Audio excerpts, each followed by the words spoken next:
ദൈവത്തിൻ്റെ പരിശുദ്ധമായ നാമം വാഴ്ത്തപ്പെടുമാറാകട്ടെ. അനുഗ്രഹിക്കപ്പെട്ട ഈ രാത്രിയുടെ സമയത്തിനായി ദൈവത്തിന് സ്തോത്രം ചെയ്യുന്നു. വെളിപ്പാട് പുസ്തക പഠന പരമ്പരയുടെ 22ാമത്തെ ക്ലാസ്സിലേക്കാണ് 2025 ഒക്ടോബർ മാസം 14-ാം തീയതി നാം പ്രവേശിച്ചിരിക്കുന്നത്. കഴിഞ്ഞ 21 ക്ലാസ്സുകളിലായി നാം ചിന്തിച്ചത് വെളിപ്പാട് പുസ്തകം 2-ാം അധ്യായം അതിൻ്റെ 19 വരെയുള്ള വാക്യങ്ങളായിരുന്നു.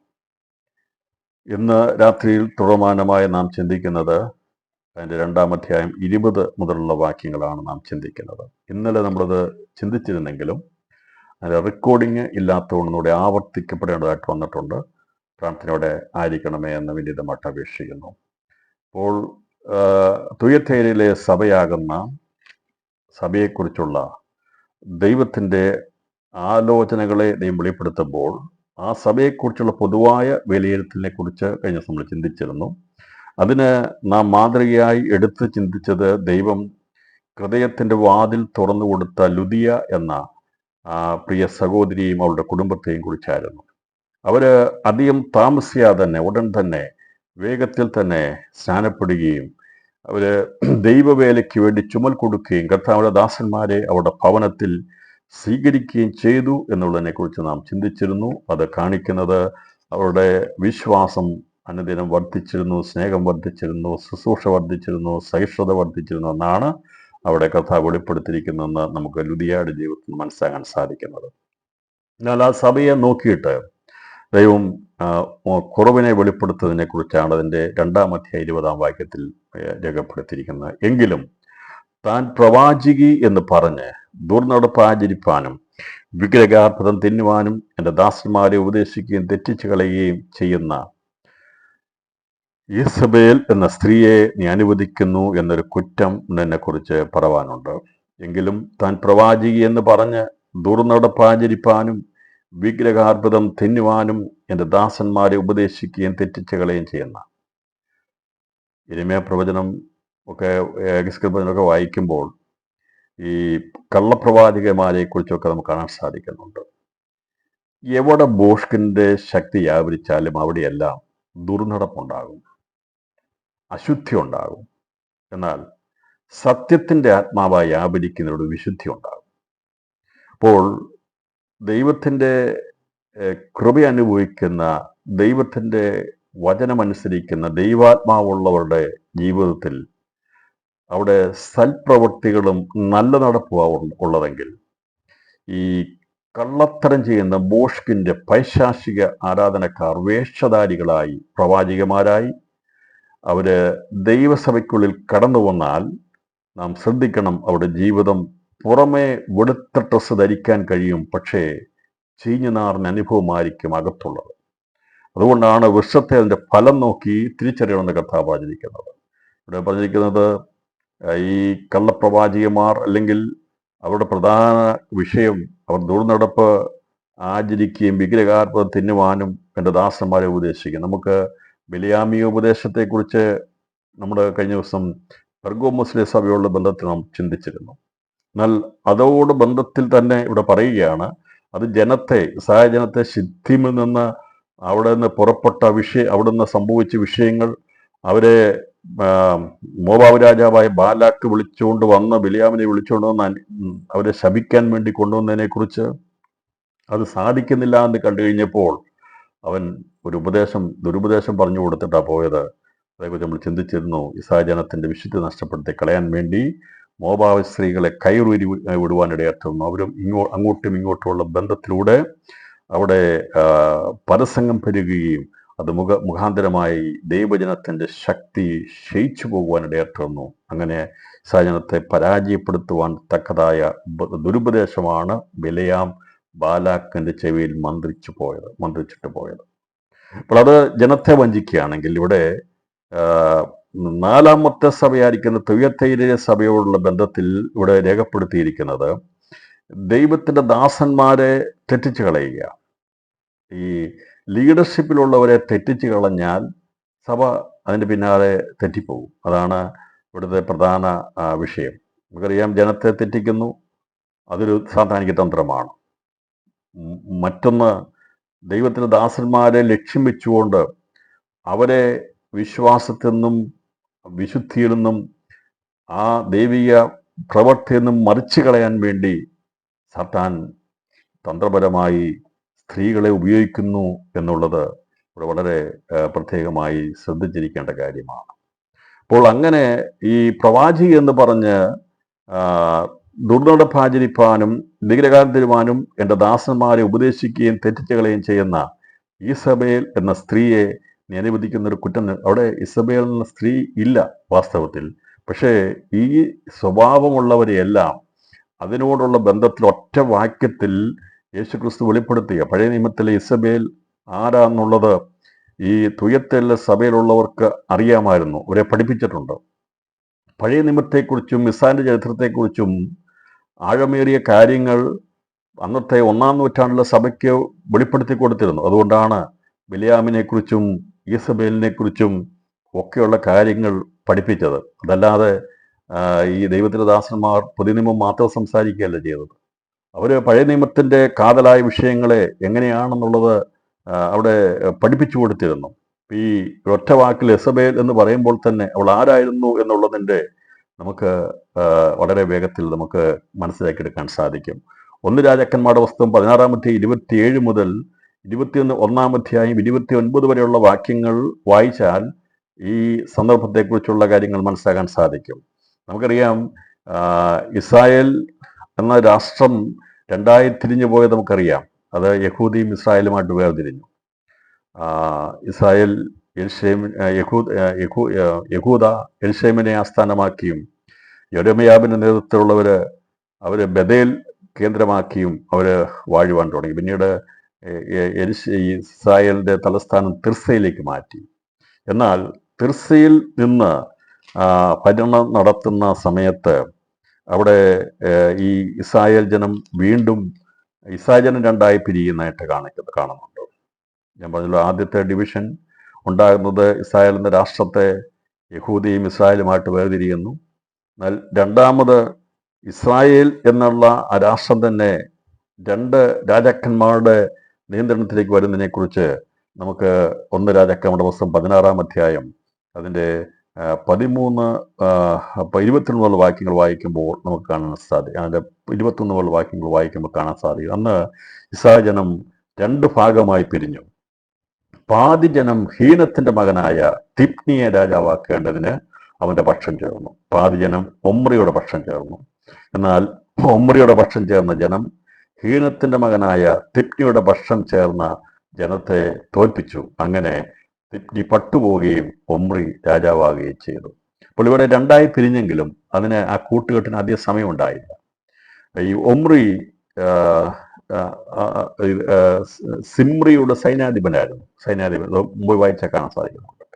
അപ്പോൾ ബയശയെ കൊന്നു കളഞ്ഞെന്ന് അറിഞ്ഞപ്പോൾ ഇസ്രായേൽ ജനം ഒന്നിച്ച് കൂടി അവര് ഈ തിർസ അവരെ പ്രതിരോധിക്കുകയും ഒമ്രിയെ അവർ സൈന്യാധിപനായിരിക്കുന്ന ഒമ്രിയെ അവർ രാജാവാക്കി വാഴിക്കുകയും ചെയ്ത് അറിഞ്ഞപ്പോൾ സിമ്രി തിർസ കൊട്ടാരത്തിന് തീ വെച്ച് അവൻ അതിൻ്റെ അകത്ത് വെച്ച് മരിച്ചു പോകുന്നതിനെ കുറിച്ചാണ് ഇവിടെ രേഖപ്പെടുത്തിയിരിക്കുന്നത്. എന്നെ കേൾക്കുന്ന പ്രിയപ്പെട്ടവരെ, സമാധാനത്തിന് വേണ്ടി വിളിച്ചടക്കിയ ദൈവജനത്തിൻ്റെ സ്ഥിതി ദൈവത്തിൽ നിന്ന് അകന്നു കഴിയുമ്പോൾ സ്വന്തം സ്ഥാനമാനങ്ങൾക്ക് വേണ്ടി അല്ലെങ്കിൽ മക്കൾക്ക് വേണ്ടിയൊക്കെ കരുതി അവരൊക്കെ ചെന്ന് പെട്ടുപോയത് ദൈവത്തിൽ നിന്ന് അകന്നു പോയപ്പോൾ എത്ര വലിയ പ്രതിസന്ധികളായിരിക്കുന്നു എന്നുള്ളത് ഈ രാജാക്കന്മാരുടെ പുസ്തകം വായിക്കുമ്പോൾ നമ്മളെ അത്ഭുതപ്പെടുത്തി പോകും. ഇത്രമാത്രം ദൈവകൃപ കണ്ട ദൈവജനം അവരെത്ര വേഗത്തിലാണ് പൈശാചികതയിലേക്ക്, പാപത്തിലേക്ക് മാറിപ്പോയത്. സത്താൻ അവരെ വഞ്ചിച്ച് കളഞ്ഞെന്നുള്ളത് നമ്മെ അതിശയപ്പെടുത്തുന്ന കാര്യമാണ്. ഇതൊക്കെ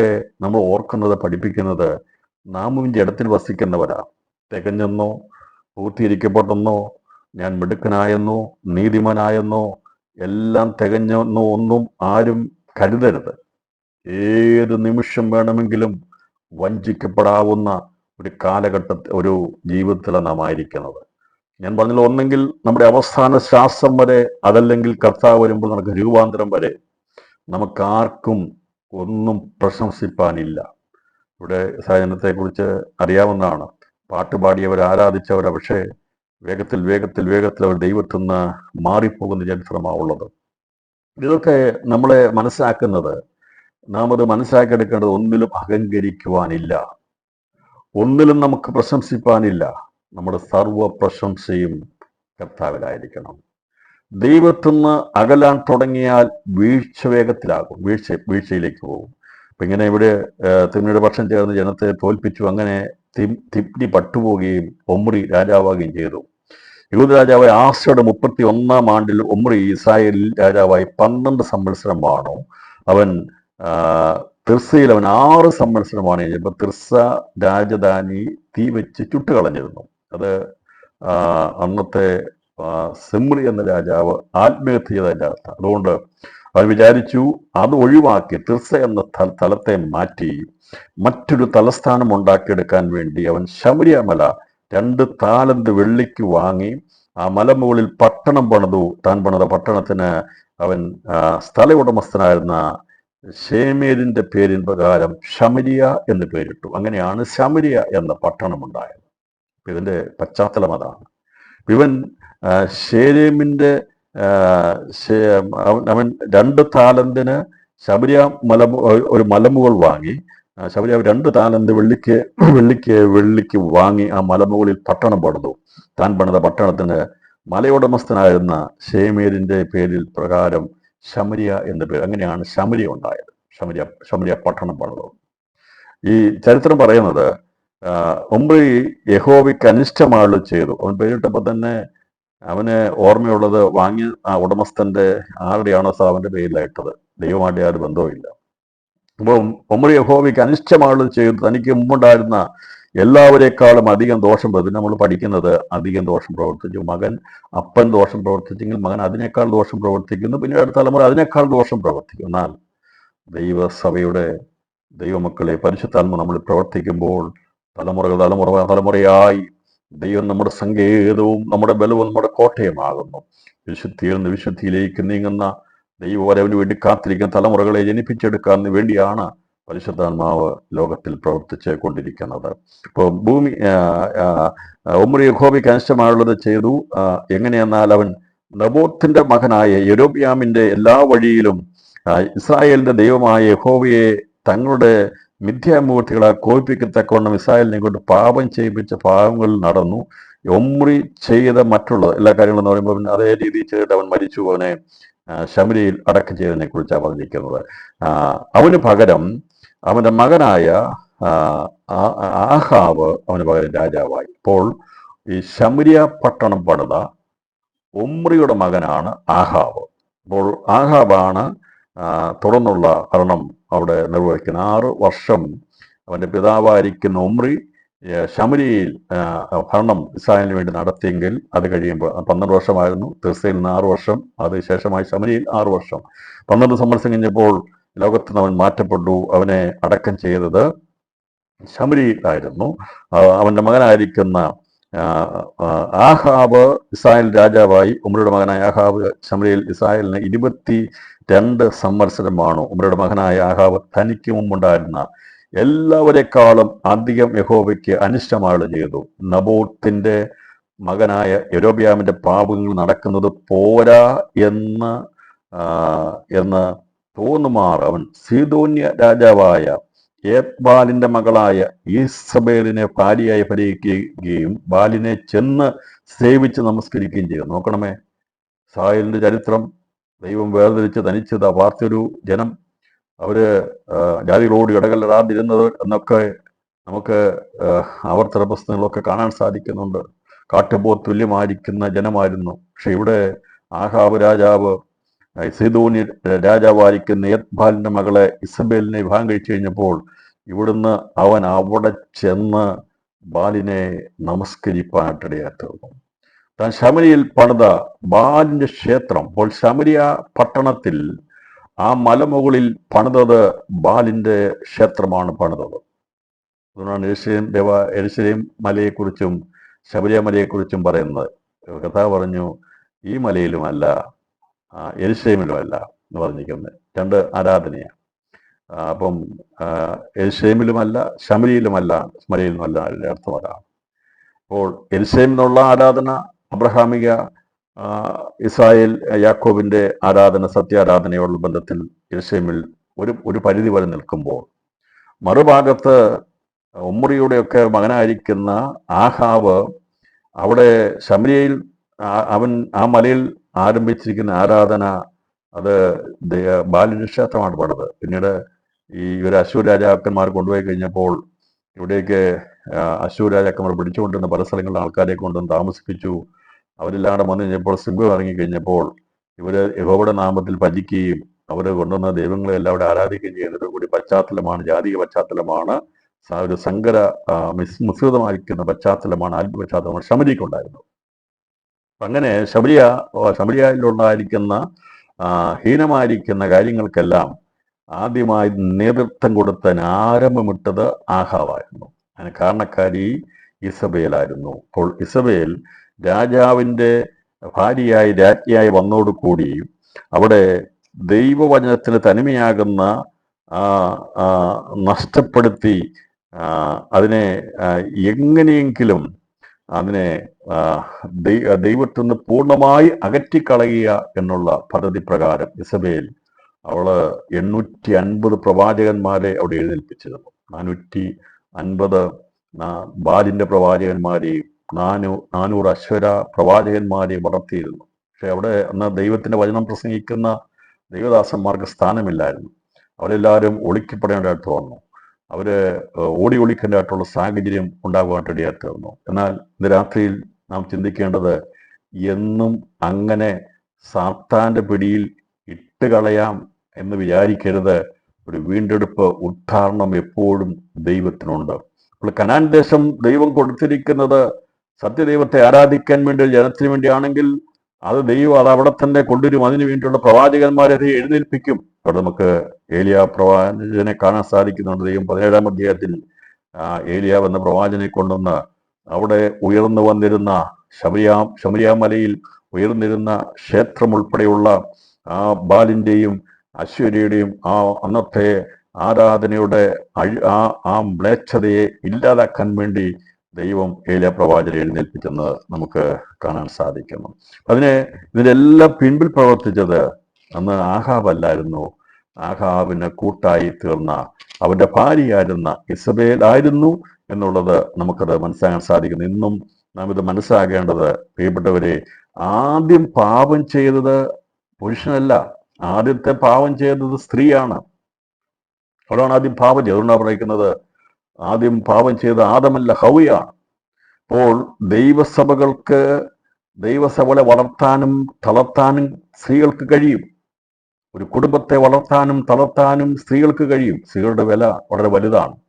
ഒരു കുടുംബത്തെ പണിയുവാനും അതിനെ ചിതറിക്കാനും ഒരു സ്ത്രീക്ക് കഴിയും. കേൾക്കുന്ന പ്രിയപ്പെട്ടവരെ, ഞാൻ പറഞ്ഞത്, ഒരു ഭർത്താവിനേക്കാൾ കൂടുതൽ ഉത്തരവാദിത്വവും അതിനെ ഏറ്റവും നന്നായി നടത്താനുള്ള വലിയ കാഴ്ചപ്പാടും സ്ത്രീകൾക്കുണ്ട്. ഇവിടെ ഈ രാജ്ഞിയായിരിക്കുന്ന, നമുക്ക് സാഹചര്യത്തിന് പഠിക്കുമ്പോൾ നിരവധി സ്ത്രീകൾ അവരുടെ ഭർത്താക്കന്മാരെ നിയന്ത്രിച്ചു നല്ല രീതിയിൽ കൊണ്ടുവന്നിട്ടുണ്ട്. അങ്ങനെയുള്ള രാജ്ഞിമാരും ഉണ്ടായിരുന്നു. എന്നാൽ ഇവിടെ വളരെയധികമായിട്ടുള്ള മ്ലേച്ഛതയിലേക്ക് പോകത്തക്കവണ്ണം ഇവൾ ദുർനടപ്പിലേക്ക് നയിക്കത്തക്കവണ്ണമുള്ള പൈശാചിക ആഴങ്ങളിലേക്ക് ഇസ്രായേലിനെ തള്ളിവിട്ടു എന്നുള്ളതാണ് ഇവിടെ രേഖപ്പെടുത്തിയിരിക്കുന്നത്. ഇസ്രായേലിനെ അങ്ങനെ അതിനെക്കുറിച്ച് പറയുമ്പോൾ അവൾ യഹോവയുടെ പ്രവാചകന്മാരെ കൊന്നുകളയുകയും ബാലിന്റെയും അശ്വരയുടെയും പ്രവാചകന്മാരെ തീറ്റിപ്പോറ്റുകയും ചെയ്തു. അവരുടെ സകല ദുഷ്പ്രവർത്തികൾക്കും ആഹാബ് കൂട്ടുനിമിത്തം ഇസ്രായേൽ എന്ന രാഷ്ട്രം വഴിതെറ്റി പാപത്തിനടിപ്പെടുവാൻ ഇടയാകുകയും ചെയ്തു. ദൈവം നിയോഗിച്ചയച്ച ഏലിയാവാണ് ഇസ്രായേലിനെ വീണ്ടും ദൈവത്തിലേക്ക് തിരിച്ചു കൊണ്ടുവന്നത്. ഇതിലേക്ക് വിശദീകരിക്കാൻ ഞാൻ പോകുന്നില്ല. ഇപ്പം ദൈവം ശക്തമായി ഉപയോഗിക്കുന്ന ദൈവദാസന്മാരെ ലക്ഷ്യമാക്കി പ്രവർത്തിച്ച് ഏതെങ്കിലും വിധത്തിൽ തെറ്റിച്ച് കളയുവാൻ വേണ്ടി സാത്താൻ പ്രയോഗിക്കുന്ന തന്ത്രത്തെ ആണ് ഈ സ്ത്രീകളെ ഉപയോഗിച്ചുള്ള പൈശാചിക തന്ത്രം. അതിനെ തിരിച്ചറിയണം എന്നുള്ളത് ദൈവം അവിടെ വ്യക്തമായ ദൂതറിയിക്കുകയാണ്. കർത്താവ് നേരിട്ട് പറഞ്ഞു, നീ അതിനെ തിരിച്ചറിയണം, അതിനെ മനസ്സിലാക്കണം.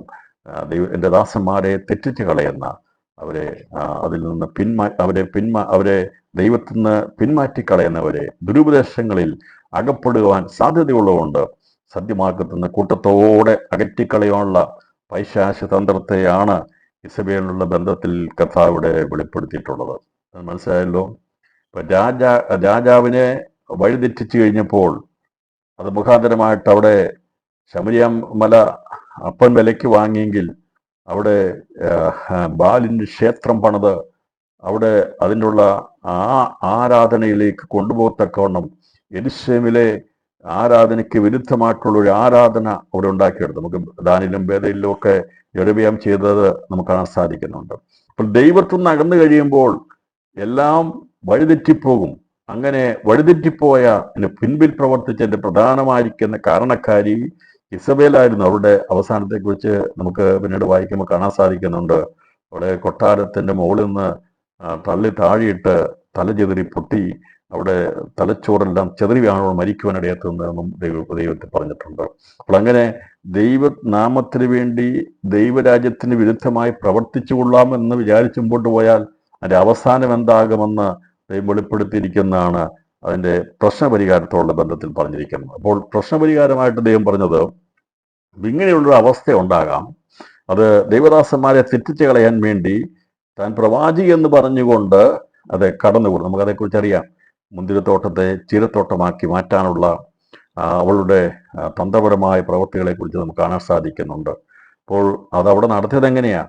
അവള് ഉപവാസം പ്രസിദ്ധം ചെയ്തിട്ട് മൂപ്പന്മാരെല്ലാം വിളിച്ചു കൊണ്ടുവന്നിട്ട് അതിൻ്റെ ഉടമസ്ഥനെ, മുന്തിരിത്തോട്ടത്തിന്റെ ഉടമസ്ഥനായിരിക്കുന്നവനെ അവനെതിരെ അപവാദം പറഞ്ഞില്ലെങ്കിൽ കുറ്റാരോപിച്ച് ദൈവദോഷം പറഞ്ഞെന്ന് പറഞ്ഞുകൊണ്ട് കള്ള അപവാദം അവൻ്റെ കുറ്റം ചുമത്തുകയും അവനെ കല്ലെറിഞ്ഞു കൊന്നിട്ട് അത് ആഹാബിന് കൊടുത്തിട്ടതും അത് അധികം താമസിയാതെ ചീരത്തോട്ടമാക്കിയെന്ന് പറഞ്ഞിരിക്കുന്നത്. പിതാക്കന്മാരുടെ അവകാശമായിരിക്കുന്ന മുന്തിരിത്തോട്ടത്തെ ചീരത്തോട്ടമാക്കി എന്ന് നമുക്ക് കാണാൻ സാധിക്കും. അതുപോലെ ഇങ്ങനെയുള്ള പൈശാചിക ശക്തികളുള്ള സ്ത്രീകൾ ദൈവസഭയ്ക്കകത്ത് പ്രവേശിച്ചു കഴിഞ്ഞാൽ മുന്തിരിത്തോട്ടങ്ങൾ ചീരത്തോട്ടങ്ങളായി മാറും എന്നുള്ളതാണ് ദൈവോട് പറഞ്ഞിരിക്കുന്നത്.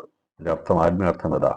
വളരെ അനുഗ്രഹിക്കപ്പെട്ട രീതിയിൽ ദൈവാരാധന നടക്കുന്ന മുന്തിരിത്തോട്ടമായിരിക്കുന്ന ദൈവത്തിന്റെ സഭകളെ ചീരത്തോട്ടമാക്കി മാറ്റുവാൻ കഴിയുന്നത് വിധത്തിലാണ് ഈ ഇസബേലിയ ശക്തി പ്രവർത്തിക്കുന്നത് എന്നുള്ളത് തെളിവ് സഹിതം ദൈവം അവിടെ വെളിപ്പെടുത്തി കൊടുക്കുകയാണ്. ഇതാണ് അതിന്റെ കഥ അവിടെ പറഞ്ഞത്. ഇസബേലിയ ശക്തി വ്യാപരിച്ചു കഴിഞ്ഞാൽ മുന്തിരിത്തോട്ടമായിരിക്കുന്നത് ദൈവസഭ അധികം താമസിയാതെ ചീരത്തോട്ടമായി തീരും എന്ന് ദൈവോടെ അവർക്ക് വെളിപ്പെടുത്തി കൊടുത്തു. അപ്പൊ ഇങ്ങനെ വെളിപ്പെടുത്തി ഇസബേലിന്റെ ബന്ധത്തിൽ മുഴുവൻ അവിടെ പറഞ്ഞില്ല, നമ്മൾ അതിനെ വ്യാഖ്യാനിച്ചെടുത്തോളൂ. അതുകൊണ്ടാണ് പഴയ നിയമം പഠിക്കണമെന്ന് പറയുന്നത്. പഴയ നിയമവും സങ്കീർത്തനവും ന്യായപ്രമാണവും ഒക്കെ പഠിക്കണം. അത് കാരണം എന്താ? യേശുദാ പറഞ്ഞു, എന്നെക്കുറിച്ച് ന്യായപ്രമാണത്തിലും പ്രവാചക പുസ്തകം സങ്കീർത്തനങ്ങൾ പറഞ്ഞിരിക്കുന്നു. ഇതെല്ലാം പഠിക്കണം. ഇത് പഠിച്ചാലേ നമുക്ക് ഇതിന്റെ ആഴം മനസ്സിലാക്കാൻ സാധിക്കത്തുള്ളൂ. അല്ലെങ്കിൽ ഇസബേൽ എന്ന് പറഞ്ഞാൽ ആരാന്നറിയത്തില്ല, ബലിയാന്ന് പറഞ്ഞാൽ ആരാന്നറിയത്തില്ല. അതുകൊണ്ട് നമ്മൾ പുതിയ നിയമത്തിന്റെ പുസ്തകങ്ങൾ 27 പുസ്തകങ്ങൾ മാത്രം ഒതുങ്ങാതെ പഴയ നിയമത്തിന് 39 പുസ്തകങ്ങളെ കുറിച്ച് ആഴമേറിയ പഠനം ഉണ്ടായിരിക്കണം. എങ്കിൽ മാത്രമേ യഥാർത്ഥമായിട്ടുള്ള കാര്യങ്ങളെ ഗ്രഹിച്ചെടുക്കാൻ കഴിയത്തുള്ളൂ. ഇന്ന് പുതിയ ഉപദേശകന്മാർ വന്നിട്ട് നമുക്ക് ലേഖനം മതി, അല്ലെങ്കിൽ നമുക്ക് അത് മതി. ഇപ്പം കല്യാണത്തിനൊക്കെ 45 സങ്കീർത്തനം മാറ്റിവെച്ച് ലേഖനത്തിൽ വായിക്കുന്നുണ്ട്. എനിക്കതിനോടൊന്നും വലിയ താല്പര്യമൊന്നുമില്ല. അതിന് ആ വിവാഹ ശുശ്രൂഷയ്ക്ക് 45 സങ്കീർത്തനം അത് പാടുന്നതിൻ്റെ അനുഗ്രഹം, അതിന് പകരമായിട്ട് കൊരിന്ത്യർ ലേഖനം സ്നേഹം വായിച്ച് ചെയ്യിപ്പിക്കുന്ന സ്വഭാവം തുടങ്ങി. ദൈവസഭയ്ക്ക് തന്നിരിക്കുന്ന ആരാധന മാറ്റുകയല്ല ചെയ്യേണ്ടത്, നമ്മളാണ് മാറേണ്ടത്. എന്നാലും അവിടെ കൂടി പിതാക്കന്മാർ തന്നിരിക്കുന്ന ആരാധനയെ മാറ്റാൻ വേണ്ടി സങ്കീർത്തനം വേണ്ട, എല്ലാം മാറ്റി വേറെ എന്തൊക്കെ കൊണ്ടുവന്ന് ഉപയോഗിക്കുന്നത് വലിയ ആൾക്കാരാണ്. അതുപോലെ തന്നെയാണ് കർത്താവായ യേശുവേ വരണമേ എന്ന് വെളിപ്പാട് പുസ്തകത്തിന്റെ അവസാന വാക്യത്തിൽ എത്ര കാര്യമായിട്ടാണ് പിടിക്കുന്നറിയാമോ? ബാക്കിയുള്ളതൊന്നും അറിയത്തില്ല. വെളിപ്പാട് പുസ്തകത്തിന്റെ ബാക്കി 22 അധ്യായത്തിന്റെ ബാക്കി അറിയത്തില്ല. പക്ഷെ കയറി പിടിച്ചിരിക്കുന്നത് യഹോവേ കർത്താവ് വരണമേ എന്ന്. എത്ര ശക്തമായിട്ടാണ് പറയുന്നറിയാവോ? വരണമേ. ദൈവത്തിന്റെ വരനെ ബന്ധപ്പെടുത്തണം പ്രിയപ്പെട്ടവരെ, തെറ്റിപ്പോകരുത്. കർത്താവ് യേശു വേഗം വരണമെന്ന് പറഞ്ഞാൽ വേഗം വരണം. അതല്ലേ പിതാക്കന്മാർ പഠിപ്പിച്ചത്.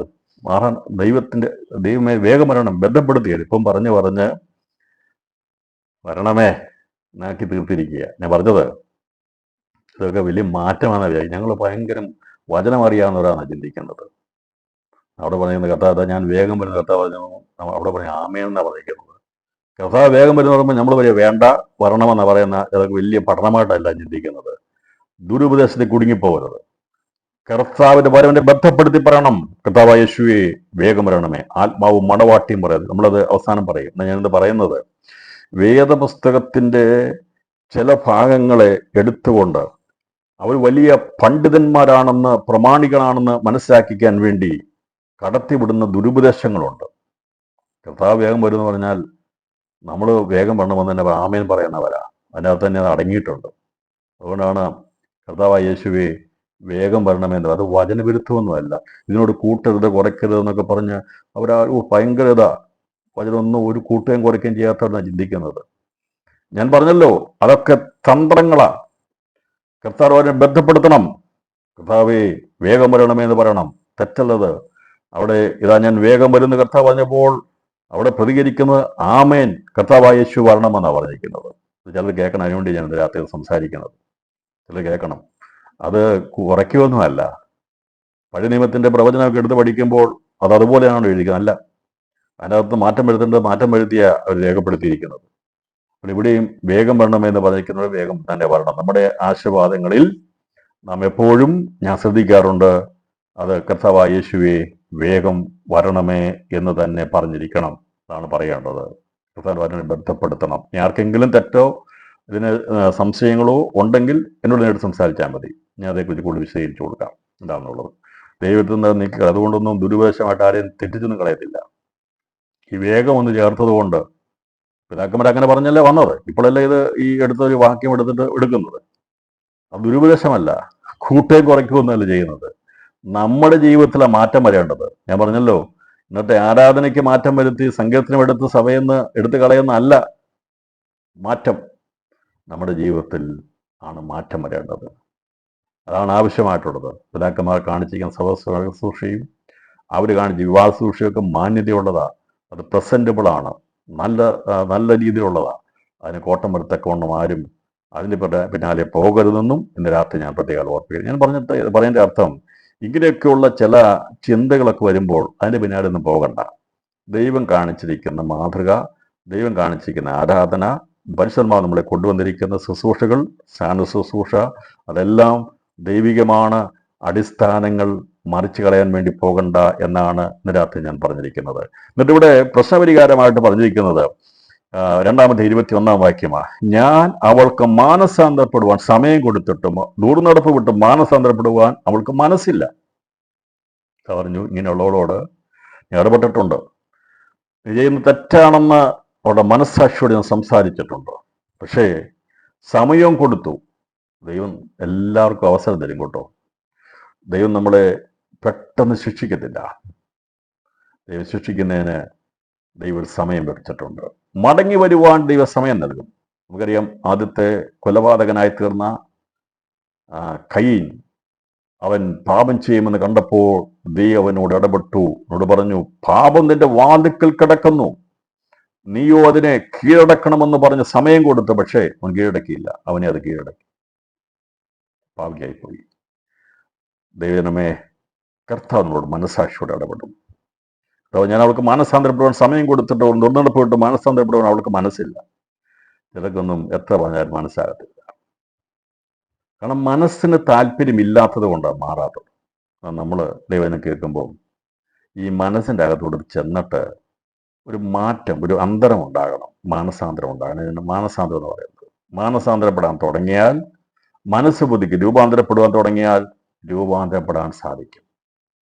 യേശു കർത്താവ് വരുമ്പോൾ രൂപാന്തരപ്പെടണമെങ്കിൽ നമ്മളിവിടെ മനസ്സ് പുതുക്കി എല്ലാ ദിവസവും രൂപാന്തരപ്പെടണം. എന്നല്ല പറയുന്നത്, മനസ്സ് പുതുക്കി രൂപാന്തരപ്പെടുകയും.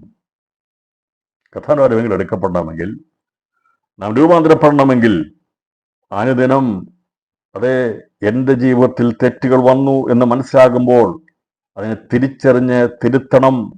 നാം ദൈവത്തോട് പറയണം, കർത്താവേ ഞാൻ തെറ്റിപ്പോയി, എന്നോട് കരുണ തോന്നണമേ എന്ന് പറഞ്ഞാൽ ദൈവം നിശ്ചയമായും നമ്മളോട് ക്ഷമിക്കും. അതേക്കുറിച്ച് പറഞ്ഞത് 490 പ്രാവശ്യം വന്നാലും ക്ഷമിക്കാനാണ് പറഞ്ഞിരിക്കുന്നത്. 770 വട്ടം ക്ഷമിക്കാനാണ് പറയുക. 770 വട്ടം ക്ഷമിക്കാനാണ് പറഞ്ഞിരിക്കുന്നത്. അത് അവനെ പഠിപ്പിച്ചിട്ടുണ്ട്. പറഞ്ഞ് തെറ്റുകൾ ആവർത്തിച്ച് ഒരേ തെറ്റുകൾ ആവർത്തിച്ച് പറയാനല്ല പറഞ്ഞ അർത്ഥം. എല്ലാ ദിവസവും നമുക്കൊക്കെ പാകപ്പിഴകൾ വരുന്നുണ്ട്. അതുകൊണ്ട് നമ്മുടെ കാലുകൾ എല്ലാ ദിവസവും കഴുകണം. സ്നാനം ഒരിക്കലാണ്. എന്നാൽ നമ്മുടെ ജീവിതത്തിൽ വരുന്ന കുറവുകളെ കഴുകേണ്ടത് എല്ലാ ദിവസത്തിൻ്റെ ആവശ്യമാണ്. ഇന്നലത്തെ തെറ്റുമായി ഇന്ന് നാം കിടക്കരുത്. ഇന്ന് ഇന്ന് കിടക്കുന്നതിന് മുമ്പായി നമ്മുടെ കുറവുകളെ പരിഹരിച്ച് വേണം കിടക്കുവാനായിട്ട്. നാളെ ഒരു പുതിയ ദിവസം വരുമ്പോൾ തെറ്റുകളില്ലാതെ ജീവിപ്പാൻ കർത്താവ് നമ്മെ സഹായിക്കട്ടെ. ഇവിടെ മാനസാന്തരപ്പെട്ടുള്ള സമയം ദൈവം കൊടുത്തിട്ടും അവൾ മാനസാന്തരപ്പെട്ടുള്ള കുറവുകളെ വെളിപ്പെടുന്ന സ്നേഹനിധിയായ നമ്മുടെ കർത്താവ് അതിനെ പരിഹരിക്കുവാനായി സഭയോട് ആവശ്യപ്പെടുന്നത് മാനസാന്തരപ്പെടുക എന്നുള്ളതാണ്.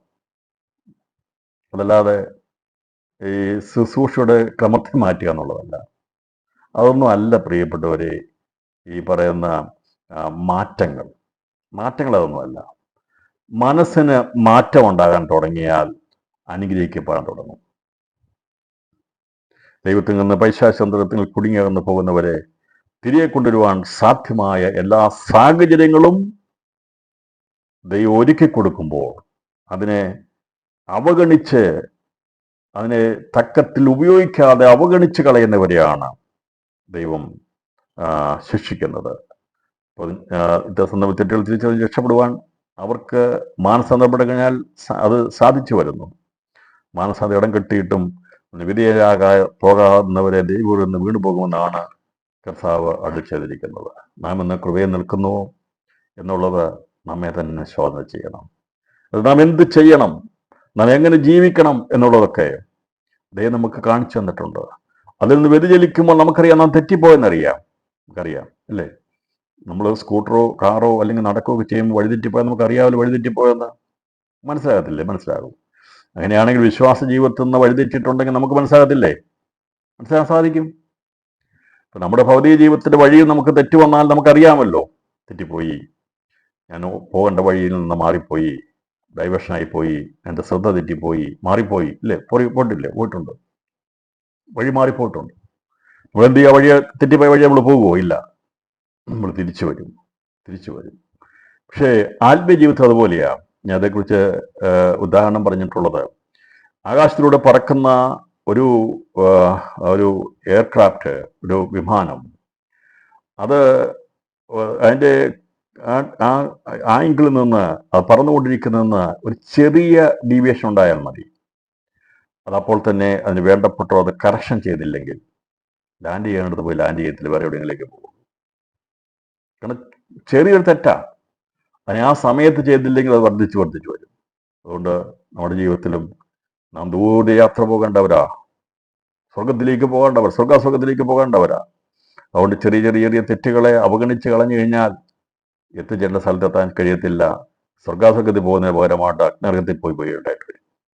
അതുകൊണ്ട് ദൈവമക്കളെ, നമുക്കാണ് ഏറ്റവും ഉന്നതമായ സ്ഥാനം പ്രാപിക്കുവാനോ അതല്ല തെറ്റിപ്പോയാൽ ഏറ്റവും ഹീനമായ നിന്ദ്യമായ ശിക്ഷ അനുഭവിക്കാനും സാധ്യതയുള്ളത്. അതുകൊണ്ട് നാം വളരെ ഭയത്തോടും വിറയലോടും കൂടെ വേണം ക്രിസ്തുവിൽ നയിക്കുവാനായിട്ട്. ലാഘവത്തോടെ എടുക്കാൻ പാടില്ല. നമ്മൾ പ്രാപിക്കാൻ പോകുന്ന ഏറ്റവും ശ്രേഷ്ഠകരമായ കാര്യമാണ്. ഇത് ഭയപ്പെടുത്തുന്നോ ഭീതിപ്പെടുത്തുന്നോ പേടിപ്പെടുത്തുന്നോ അല്ല. സിമ്പിളാണ് ക്രിസ്ത്യ ജീവിതം. മനസ്സാക്ഷിയെ വഞ്ചിക്കാതെ ജീവിച്ചാൽ മതി. അത് മാത്രം ചെയ്താൽ മതി. അത് മാത്രമാണ് ക്രിസ്ത്യ ജീവിതത്തിൽ ഏറ്റവും പ്രധാനമായിട്ടുള്ളത്. വേറെ ഒന്നും നമ്മൾ ചിന്തിക്കേണ്ട. ക്രിസ്ത്യ ജീവിതം വലിയ ഭാരമുള്ളതല്ല, വളരെ സിമ്പിളാണ്. നമുക്കൊരു മനസ്സാക്ഷി തന്നിട്ടുണ്ട്. നമ്മുടെ മനസ്സാക്ഷിയിൽ കുറ്റം വിധിക്കാത്തതിന് വേണ്ടി ജീവിക്കാമെങ്കിൽ, ദൈവപ്രകാരം ജീവിക്കാമെങ്കിൽ, അതാണ് ക്രിസ്ത്യ ജീവിതത്തിൻ്റെ ഏറ്റവും വലിയ ശ്രേഷ്ഠത. നമുക്ക് പ്രാർത്ഥിച്ചിട്ട് ചെയ്യാൻ പറ്റുന്നത് മാത്രം ചെയ്യുക, പ്രാർത്ഥിക്കാൻ പറ്റാത്തൊന്നും ചെയ്യാതിരിക്കുക. അത്രയും കാര്യം ചിന്തിച്ചാൽ നല്ല മനസ്സാക്ഷിയോടെ ജീവിക്കാൻ സാധിക്കും. എന്ത് കാര്യം ചെയ്യണം, പ്രാർത്ഥിച്ചിട്ട് ചെയ്യുക. പ്രാർത്ഥിച്ച് ചെയ്യാൻ കഴിയാത്തൊരു കാര്യങ്ങൾ നമ്മൾ തിന്നുകയോ കുടിക്കുകയോ പ്രവൃത്തി ചെയ്യാതിരിക്കുക. ബാക്കിയുള്ളതൊക്കെ അതിന് പിന്നാലെ വരുന്നതേ ഉള്ളൂ. ഇത്രയേ ഉള്ളൂ ക്രിസ്ത്യ ജീവിതത്തിൻ്റെ ഒരൊറ്റ വാക്കിൽ പറഞ്ഞ രത്നച്ചുരുക്കം. എങ്ങനെ ക്രിസ്ത്യ ജീവിതം നയിക്കാം? നമ്മൾ ചോദിക്കുക, എങ്ങനെ നയിക്കാൻ പറ്റും? ഇതെല്ലാം കേട്ട് കഴിയുമ്പോഴത്തേന് ആകെപ്പാട് വേദനപ്പെട്ടൊന്നും പോകണ്ട. സിമ്പിളായിട്ടുള്ള കാര്യമാണ്. കഥാ പറഞ്ഞത് വേറെ ഒന്നും പറഞ്ഞില്ല. നീ മാനസാന്തരപ്പെട്ടാൽ മതി. നീ തെറ്റ് മനസ്സിലാക്കി സമ്മതിച്ചാൽ മതി. ബാക്കി കാര്യം അത് അത് നിയന്ത്രിക്കേണ്ട കാര്യം അത് അതിനെ പരിഹരിച്ച് നടക്കേണ്ടുന്ന വഴി കാണിച്ചിരുന്ന കർത്താവ് പറഞ്ഞു. നമുക്ക് ദിവസങ്ങളിൽ നമ്മുടെ ജീവിതത്തെ നമുക്ക് അറിയാം. വേറെ ആരും പറയണ്ട ഞാൻ ആരാണെന്നുള്ളത്. എൻ്റെ ഹൃദയത്തിൽ അത് അത് വെളിപ്പെടുത്തി തരും. ഈ സന്ദേശം കേൾക്കുന്ന എല്ലാവർക്കും അവർക്കറിയാം അവരുടെ ഹൃദയത്തിൽ അവർ ആരാണെന്നറിയാം. രാത്രി നമുക്കൊരു പ്രാഗൽഭ്യമുണ്ടോ? ഞാൻ ദൈവത്തിൻ്റെ മകനാണ്, ദൈവത്തിൻ്റെ മകളാണ്, ദൈവത്തിൻ്റെ ആത്മാവിനിൽ വസിക്കുന്നുണ്ട്. മനസാക്ഷി വിരുദ്ധമായ ഒരു കാര്യങ്ങളിലേക്കും പോകാതെ കർത്താവിൻ്റെ കൃപയിൽ ആശ്രയിച്ച് എനിക്ക് ജീവിക്കാൻ ചെറിയ തെറ്റുകൾ വരുമ്പോൾ പിന്നെ തിരിച്ചറിഞ്ഞ് തിരുത്തപ്പെടുവാൻ വേണ്ടി ദൈവത്തിൻ്റെ കരങ്ങളിൽ നമുക്കിന്ന് രാത്രിയിൽ നമുക്ക് ഏൽപ്പിച്ചു കൊടുക്കാം. അപ്പോൾ അതിന് സാധിക്കുന്നില്ലെങ്കിൽ ദൈവം മുന്നറിയിപ്പായിട്ട് പറയുകയാണ്. അപ്പോൾ ദൈവത്തിൻ്റെ സഭയോടുള്ള ദൂതിൻ്റെ ഞാൻ പറഞ്ഞൊരു ഘടന അത് രീതി തന്നെയാണ്. അതിൻ്റെ വ്യാഖ്യാന വാക്യങ്ങൾ 2-ാം അധ്യായം 22-25 വാക്യങ്ങൾ പറഞ്ഞിരിക്കുന്നത്, ഞാൻ അവളെ കിടപ്പിലോളുമായി വിഭജിക്കുന്നവരെ അവളുടെ നടപ്പ് വിട്ട് മാനസാന്തരം പറഞ്ഞാൽ വലിയ കഷ്ടതയിലുമാക്കി കളയും. പറഞ്ഞു, ഇങ്ങനെ പോയി കഴിഞ്ഞാൽ ഞാൻ തന്നെ അവരോട് വ്യവഹരിക്കും. നമ്മൾ കണ്ടല്ലോ, പെർഗമോസ് പറഞ്ഞു, ഞാൻ എൻ്റെ വായിലെ വാളുകൊണ്ട് നിന്നോട് പോരാടുന്നു പറഞ്ഞു. ദൈവത്തിൻ്റെ കയ്യിൽ അകപ്പെട്ട് കഴിഞ്ഞാൽ അത് വലിയ കഷ്ടതയാണ്. നമുക്കറിയാം, ദൈവത്തിന് നീതിയുള്ള ദൈവമാണ്. ദാവീദ് പാപം ചെയ്താൽ ദാവീദിനെ ദൈവം ശിക്ഷിച്ചു, നന്നായി അടി കൊടുത്തു. ശരിയാ, ദാവീദ് അവൻ്റെ ഹൃദയപ്രകാരമുള്ള ആളാന്നൊക്കെ പറഞ്ഞു, അഭിഷേകനാന്ന് പറഞ്ഞു, പാട്ടൊക്കെ ഒരുപാട് എഴുതി, എല്ലാം ചെയ്തതാ. പക്ഷേ ദൈവം സമയത്ത് വന്നപ്പോൾ അവനെ ശിക്ഷിക്കേണ്ട പോലെ ശിക്ഷിച്ചു. ദൈവം ഒരു മുഖോഷാരോട് കാണിക്കത്തില്ല. മോശ അതിസമയനായിരുന്നു, എല്ലാം നല്ലതായിരുന്നു. പക്ഷേ ഒരൊറ്റ വാക്ക് തെറ്റിപ്പോയി, പ്രവൃത്തി തെറ്റിപ്പോയി, കനാദേശം ദൈവം കാണിച്ചില്ല.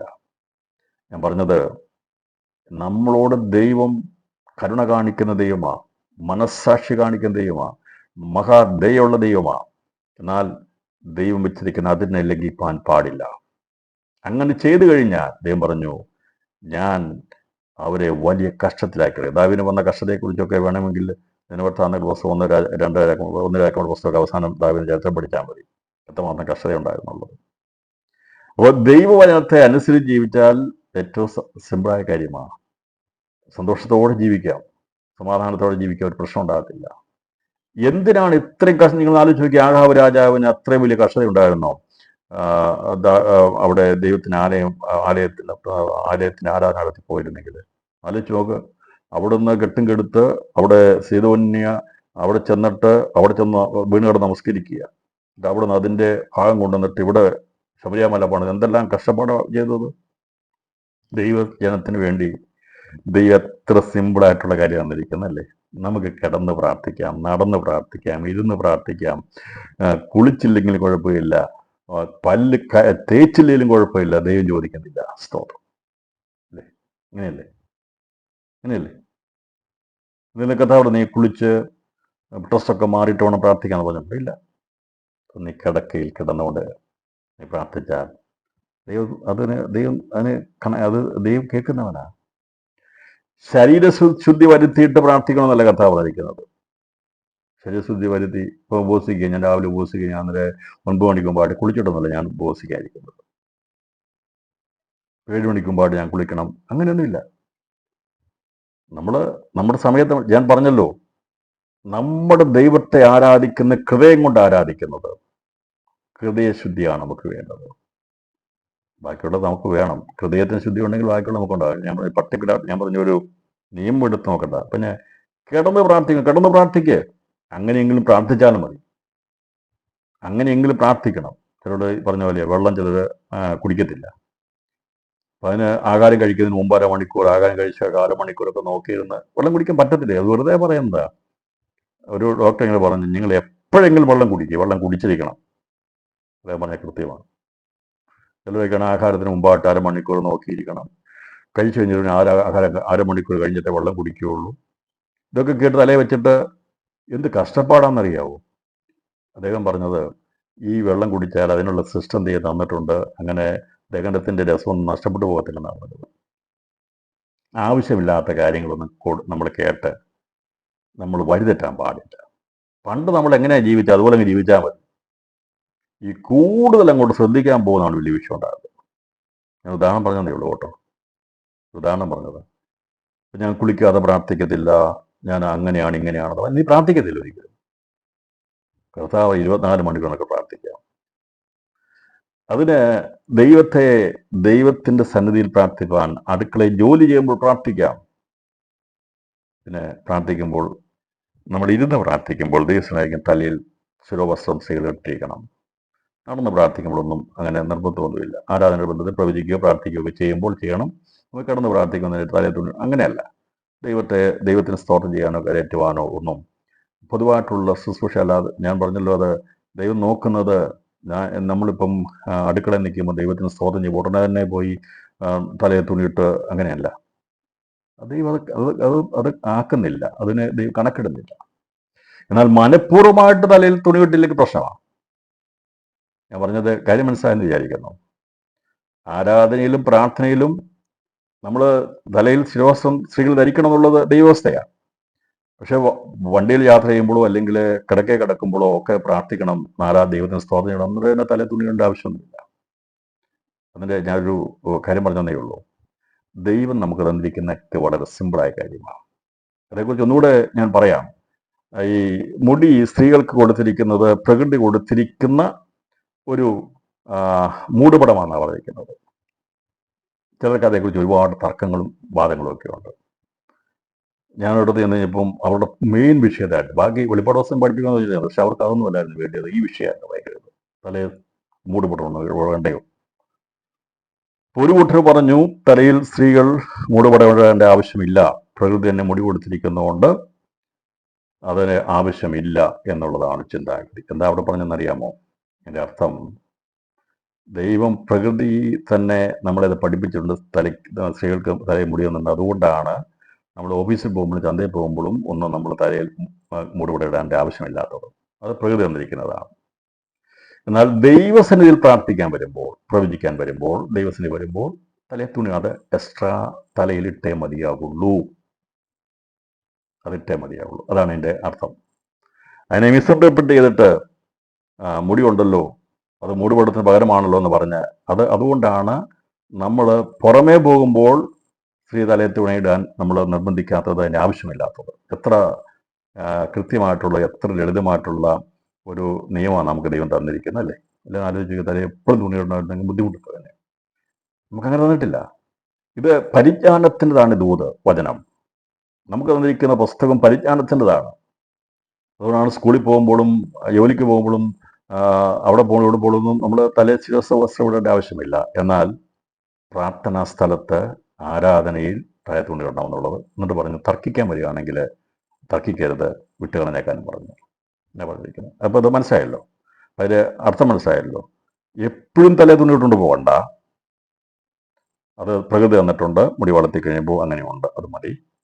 എന്നാൽ പ്രാർത്ഥനയ്ക്കും ആരാധനയ്ക്കും വന്നു കഴിയുമ്പോൾ തലയിൽ മൂടുപട വിട്ടിരിക്കണമെന്നുള്ളത് ദൈവം പറഞ്ഞിരിക്കുന്ന വ്യവസ്ഥയാണ്. ഞാനൊരു ഉദാഹരണം പറഞ്ഞതേ ഉള്ളൂ.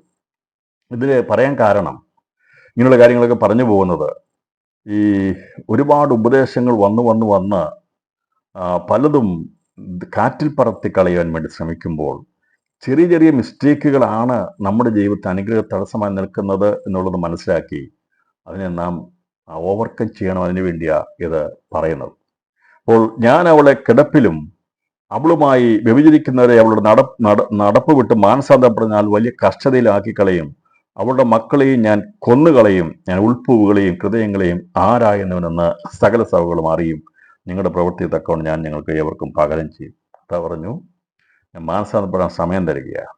പ്രവചന ദൂതുകളും പ്രവചനാത്മാവിൽ ദൈവാത്മാവ് സംസാരിക്കുന്നതും നമ്മുടെ കുറവുകളെ വെളിപ്പെടുത്തി തരുമ്പോൾ ദൈവം സമയം തരും മാനസാന്തരപ്പെടുവാൻ വേണ്ടി, നേരെയാകാൻ വേണ്ടി. ദൈവം കാത്തിരിക്കും.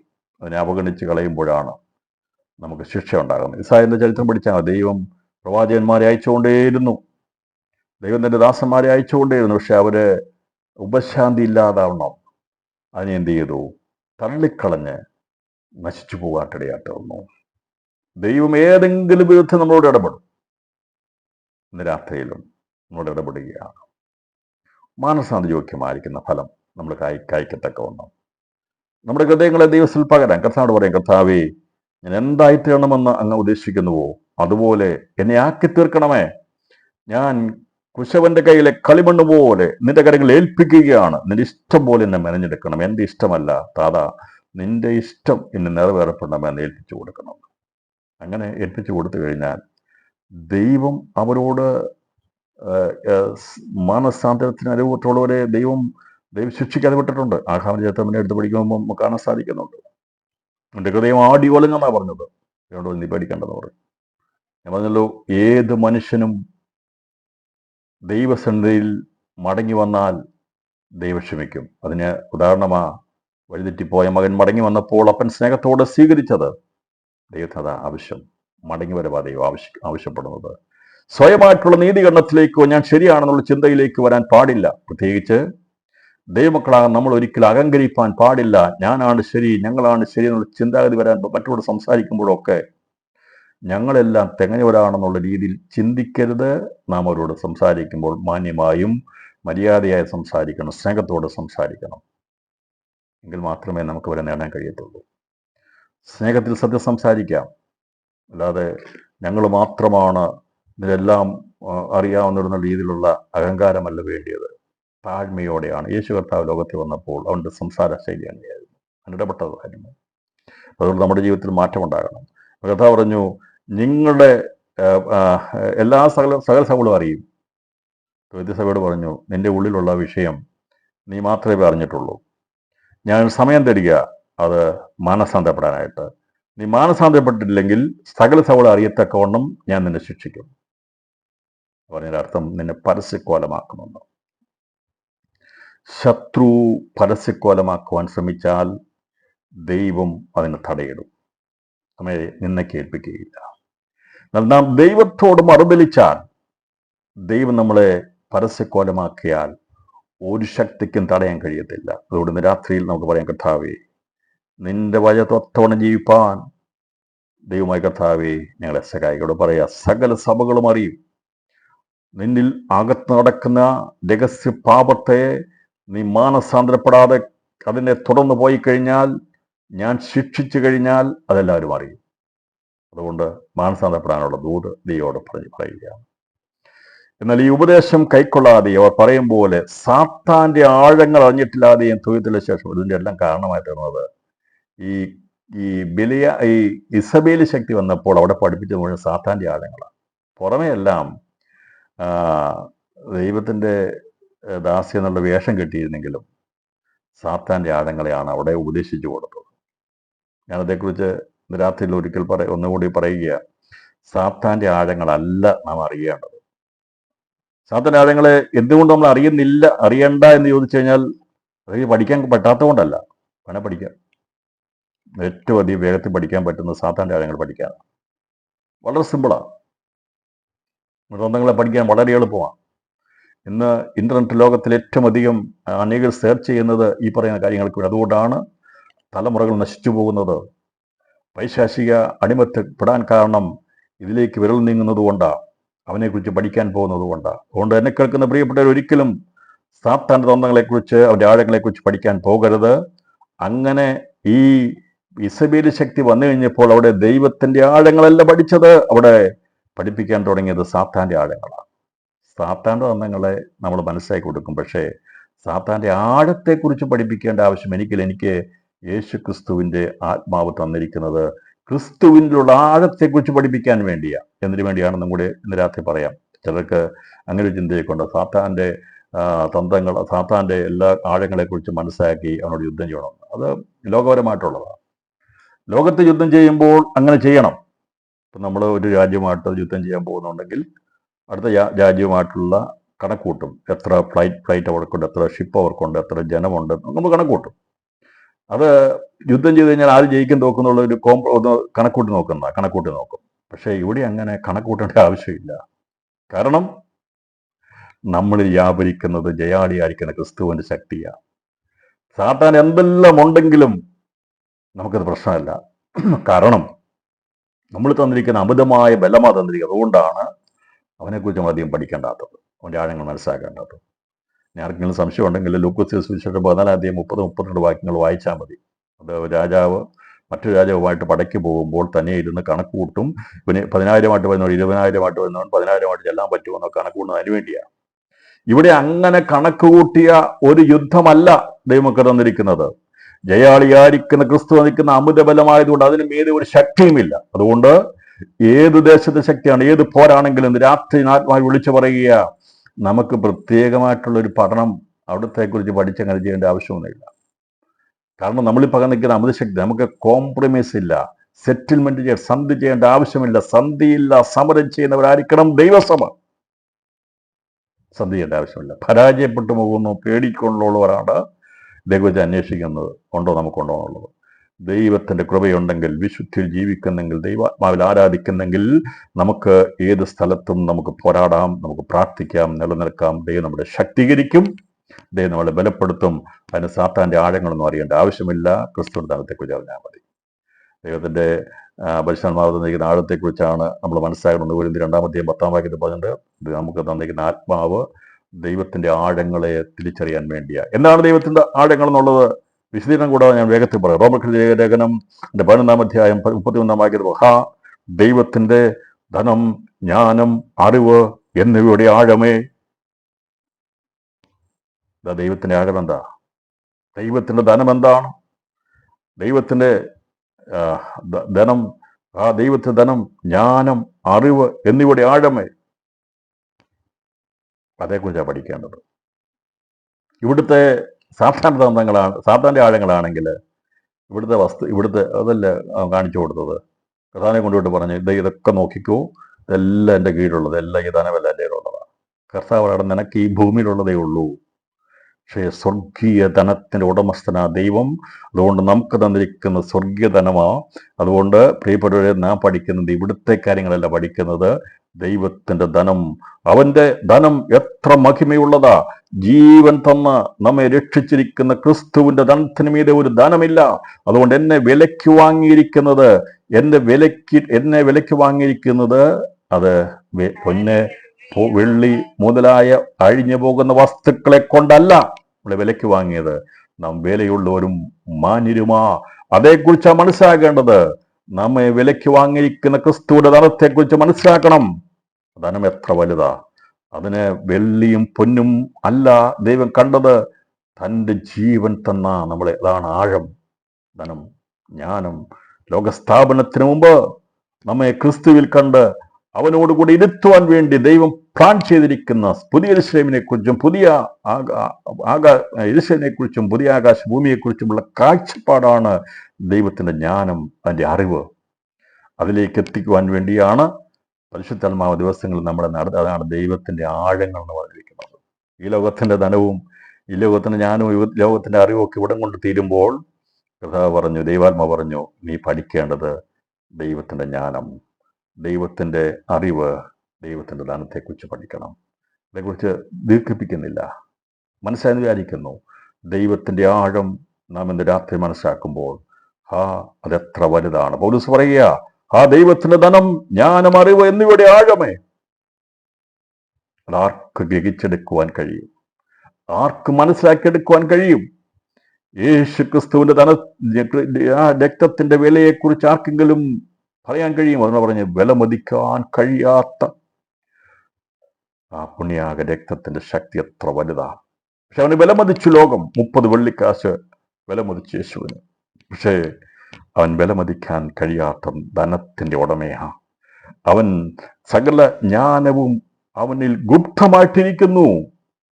രാത്രിയിൽ ദൈവത്തിന്റെ ആഴത്തെ നമ്മൾ മനസ്സിലാക്കേണ്ടത് അല്ലേ?